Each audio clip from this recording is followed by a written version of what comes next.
মনোবিজ্ঞান বলছে, আপনি নিজের সাথে যেভাবে কথা বলেন, আপনার মস্তিষ্ক ঠিক সেভাবেই আপনাকে তৈরি করে।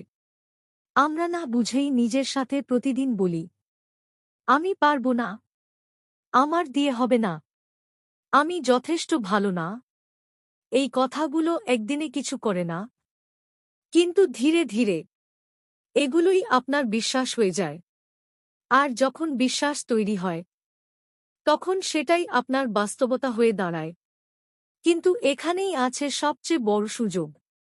আপনি যদি সচেতনভাবে নিজের সাথে কথা বলা বদলে দেন, আমি চেষ্টা করছি, আমি শিখছি, আমি প্রতিদিন একটু একটু করে ভালো হচ্ছি, তাহলে আপনার মস্তিষ্ক নতুনভাবে নিজেকে গড়তে শুরু করবে।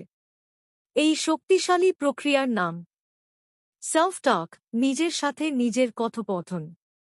ইতিবাচক সেলফ টক কি করতে পারে জানেন? আপনার আত্মবিশ্বাসকে ভেতর থেকে শক্তিশালী করে, ভয় আর দ্বিধাকে ধীরে ধীরে কমিয়ে দেয়, কঠিন সময়েও আপনাকে স্থির রাখে, নিজের প্রতি বিশ্বাস ফিরিয়ে আনে।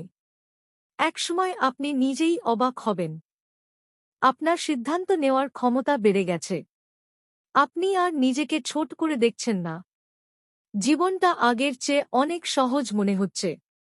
সবচেয়ে বড় পরিবর্তনটা হবে এখানে, আপনি আর নিজের সবচেয়ে বড় সমালোচক নন। আপনি হয়ে উঠবেন নিজের সবচেয়ে বড় সমর্থক।